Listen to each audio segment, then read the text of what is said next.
നമസ്കാരം. മാനസിക രോഗം, മാനസിക വെല്ലുവിളികൾ എന്ന വിഷയത്തെക്കുറിച്ചുള്ള ഈ സംഭാഷണത്തിലേക്ക് നിങ്ങളെയും ഡോക്ടർ തോമസ് വി തോമസിനെയും സ്വാഗതം ചെയ്യുന്നതിൽ എനിക്ക് അതിയായ സന്തോഷമുണ്ട്. കഴിഞ്ഞ 40-ലേറെ വർഷങ്ങളായി ഇന്ത്യ, ഫിലിപ്പീൻസ്, അമേരിക്ക, മറ്റ് ചില രാജ്യങ്ങളിലും ഈ മനഃശാസ്ത്രം, സ്വഭാവ രൂപീകരണം, ഹോസ്പിറ്റൽ, കൗൺസിലിംഗ് മുതലായ മേഖലകളിൽ പ്രവർത്തനം അനുഷ്ഠിക്കുകയും അത് പഠിപ്പിക്കുകയും ചെയ്യുന്ന ഒരു വ്യക്തിയാണ് ഡോക്ടർ തോമസ് വി തോമസ്.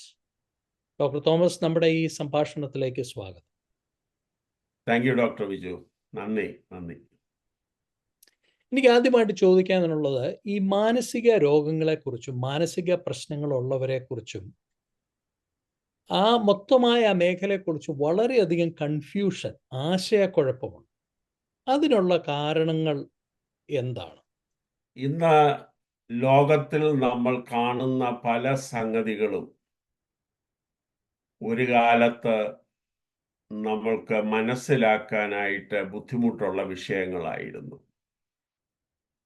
ഉദാഹരണമായിട്ട് പറഞ്ഞാൽ, എങ്ങനെയാണ് ഇടിവെട്ടുന്നത്, അല്ലെങ്കിൽ കടലിൽ ഓളങ്ങൾ എങ്ങനെയൊക്കെയാണ് പല രീതിയിൽ വരുന്നത്, അല്ലെങ്കിൽ ആകാശം, ഇതിനെക്കുറിച്ചൊന്നും വ്യക്തമായ ഒരു ധാരണ നമുക്കില്ലായിരുന്നു.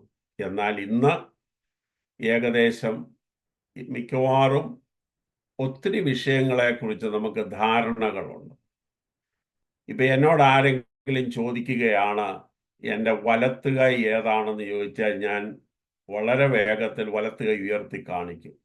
ഇടത്തുകൈ, തല, ശരീരത്തിൻ്റെ വിവിധ ഭാഗങ്ങളൊക്കെ കാണിക്കാൻ സാധിക്കും. എന്നാൽ ആരെങ്കിലും എന്നോട് മനസ്സെവിടാണെന്ന് ചോദിച്ചാൽ എനിക്ക് ചൂണ്ടിക്കാണിക്കാനായിട്ട് വളരെ ബുദ്ധിമുട്ടാണ്. ഞാൻ നടത്തിയ അനേക സെമിനാറുകളിൽ പങ്കെടുത്തവർ ശരീരത്തിൻ്റെ വിവിധ ഭാഗങ്ങൾ, തല മുതൽ കാലുവരെയുള്ള ഭാഗങ്ങൾ കാണിച്ച് മനസ്സിനെ കുറിച്ച് എന്നോട് പറഞ്ഞിട്ടുണ്ട്. അപ്പം മനസ്സെവിടെയാണെന്ന് വ്യക്തതയില്ല. അനേക പ്രവർത്തനങ്ങളെ നിയന്ത്രിക്കുന്ന തലച്ചോറുമായിട്ടാണ് അതിനെ കൂടുതൽ ബന്ധിപ്പിച്ചിരിക്കുന്നത്. അപ്പോൾ ഈ മനസ്സിനെ കുറിച്ച് വ്യക്തതയില്ലാത്തത് കൊണ്ട് മാനസികമായിട്ടുള്ള വെല്ലുവിളികൾ, രോഗങ്ങൾ, പ്രശ്നങ്ങൾ ഇന്ന് വലിയ ഒരു കൺഫ്യൂഷൻ നേരിടുന്നുണ്ട്. ഭാഗ്യവശാൽ കഴിഞ്ഞ 50-100 വർഷങ്ങളായിട്ട് നടത്തിയ റിസർച്ചുകളുടെ ഫലമായിട്ട് കുറച്ചൊക്കെ കൺഫ്യൂഷൻ മാറി, പക്ഷെങ്കിൽ മുഴുവനും മാറിയിട്ടില്ല. ആ ചോദ്യവുമായിട്ട് ബന്ധപ്പെട്ട് എനിക്ക് അടുത്ത് ചോദിക്കാനുള്ളത്, മാനസിക രോഗം ഉള്ളവർ നമ്മുടെ സമൂഹത്തിലും കുടുംബങ്ങളിലും നമ്മുടെ പരിചയത്തിലൊക്കെ ഉണ്ട്.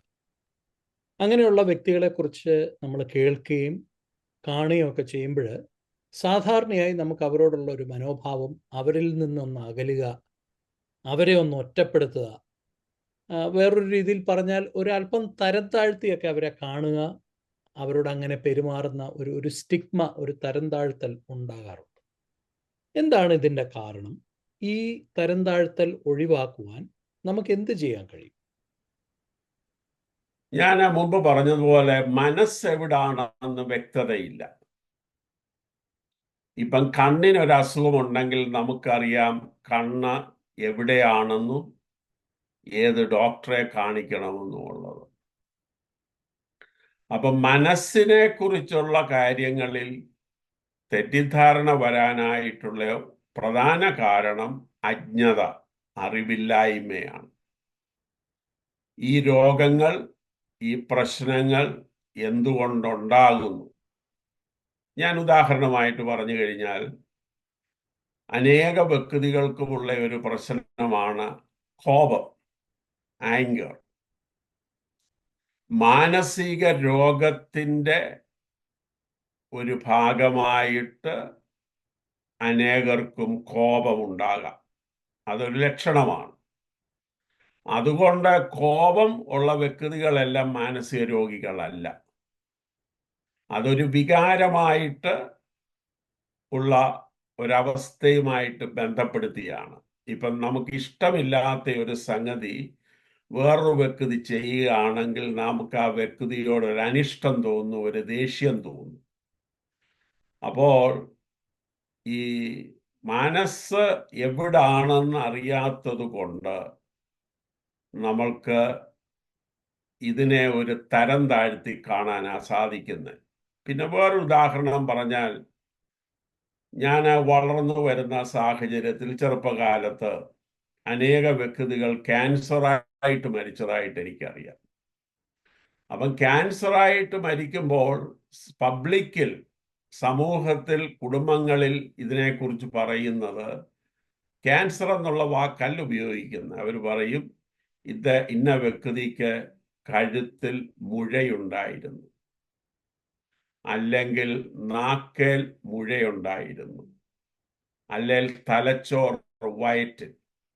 പക്ഷെ ഇന്ന് ആ കാലങ്ങളൊക്കെ മാറി ക്യാൻസർ എന്നുള്ള വാക്ക് ഉപയോഗിക്കാൻ നമുക്ക് മടിയില്ല.